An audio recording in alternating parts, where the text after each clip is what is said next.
welcome to Rants. Today we're going to be watching Norm Macdonald's last stand-up on Letterman. I've heard this is a good one, so let's check it out.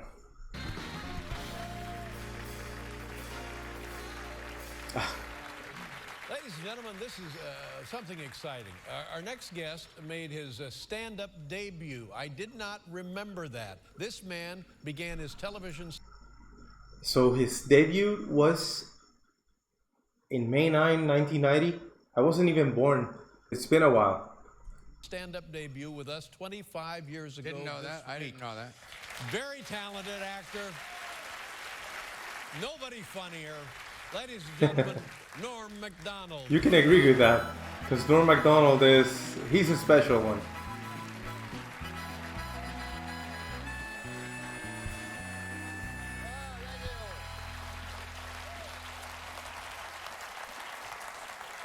Thanks, guys. Listen, I don't want to brag or anything, but me and Oprah are making the same money tonight.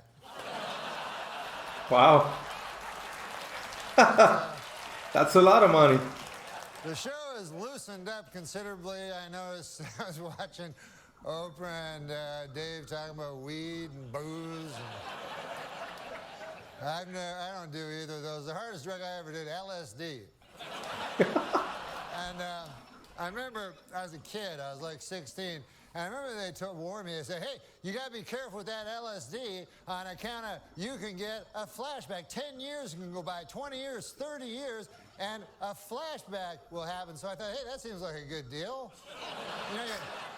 You know, you tell me I buy a drug for $5, I eat it, I get high, and then 20 years later I get high again?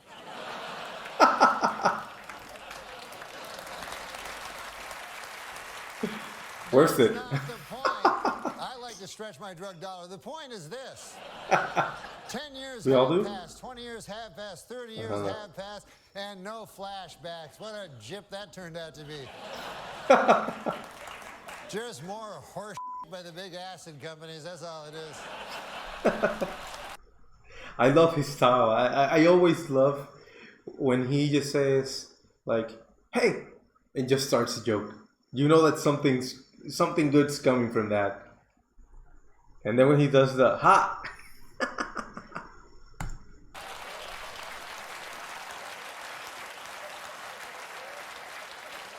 But I can't believe it's been a quarter century since I made my television debut. It was all different back then. You know, it was back then, I remember if you wanted to take a picture, you would use a camera. Not a telephone. Yeah, times have changed. If you used a telephone, people would look at you odd.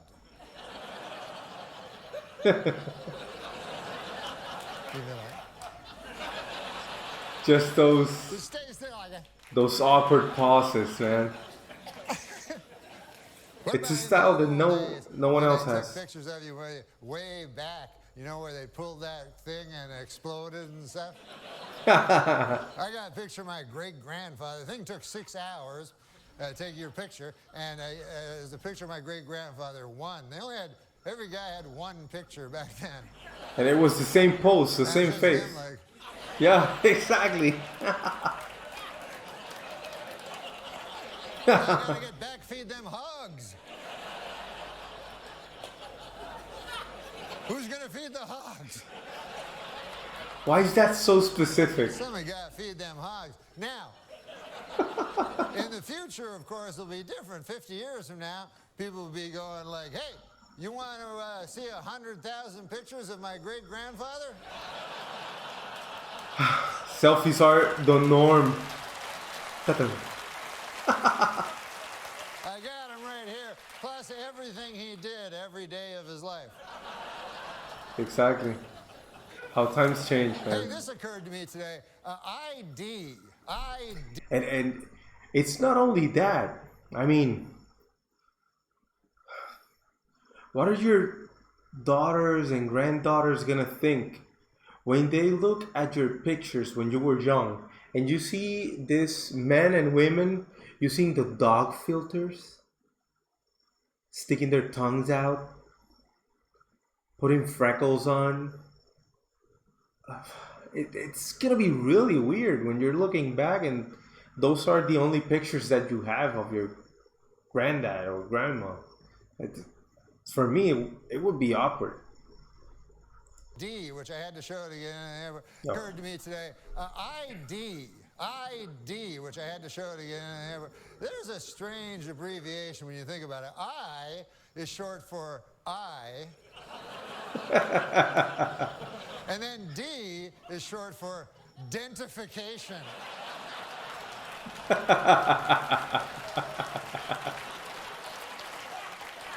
Because that one a little better, you know? But I watch the TV, I watch the news, make you afraid, the news, you know? Put all these stories on, Iraq, Iran, North Korea, you know, try to scare you, you know? But does it ever really scare you? Like, you ever wake up in the middle of the night, North Korea! That little tiny country across the ocean. I wonder if they'll get me. He's so awkward, man. I love it. Plus, didn't MASH settle that like 20 years ago? Why'd I have to watch that stupid show? There is one country that worries me, though. Not Iraq, not Iran, not North Korea. The only country that really worries me is the country of Germany. I don't know if you guys are history buffs or not, but... Oh. It took me a moment. It took me a moment, but he's going there. He said, is he actually going there or is he just gonna... I don't know. I guess I have to listen to the whole joke. But I'm just wondering if he's actually gonna go there or he only wanted you to think about it so that you feel guilty of thinking about it. Let's see. The country of Germany. I don't know if you guys are history buffs or not, but...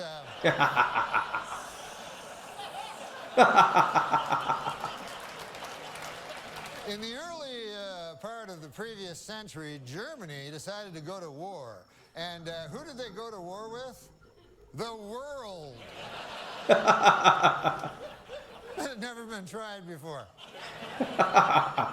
And so you figure that would take about 5 seconds for the world to win, but no, it was actually close.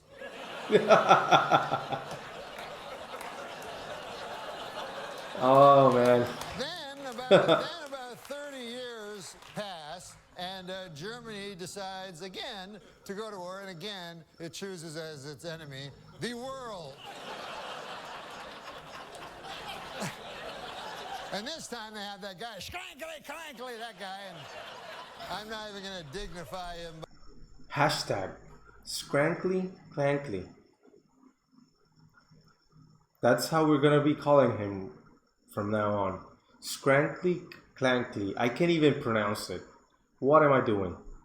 By saying his name, but I think you know what I'm talking.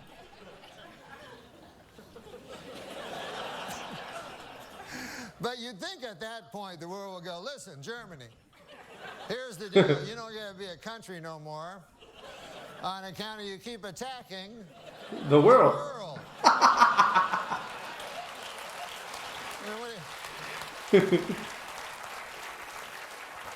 You're just attacking the world. Mars or something?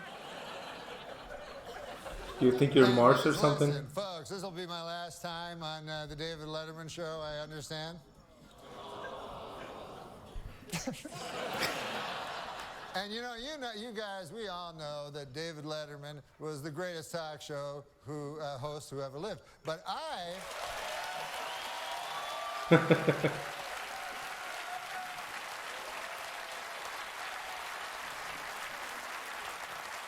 remember Dave differently because the first time I saw him, I was 13 years old.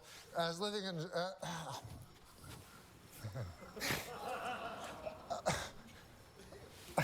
Wait, is this for real? I was living in Toronto. Wait, is he? Wow. So this went from extreme laughter, and he's actually gonna cry now? What?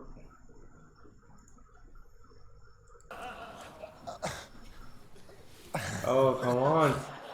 I was living in Toronto, Canada, and I went to a talk show they had there.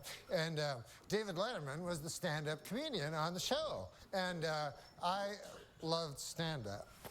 And David Letterman did this joke that I told everybody this joke. I love this joke. It still stays with me as my favorite stand-up joke ever. So I'd like to do it for you if you'd like to hear it. Of course, we'd love to hear it.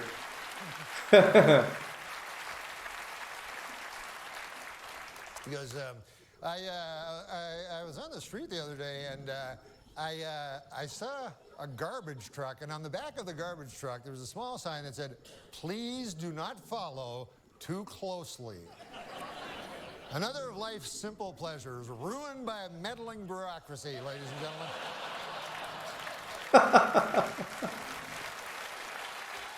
You remember the old days when Dad would pile the kids in the station wagon and we'd all go out and follow a garbage truck?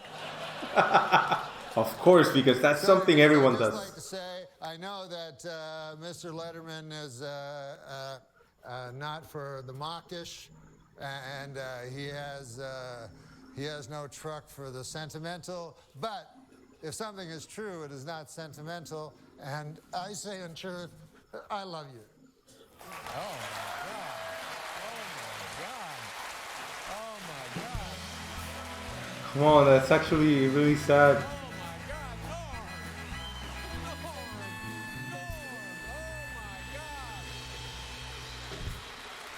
Very funny, Norm. To see someone that I had never seen like that before, like crying, Norm.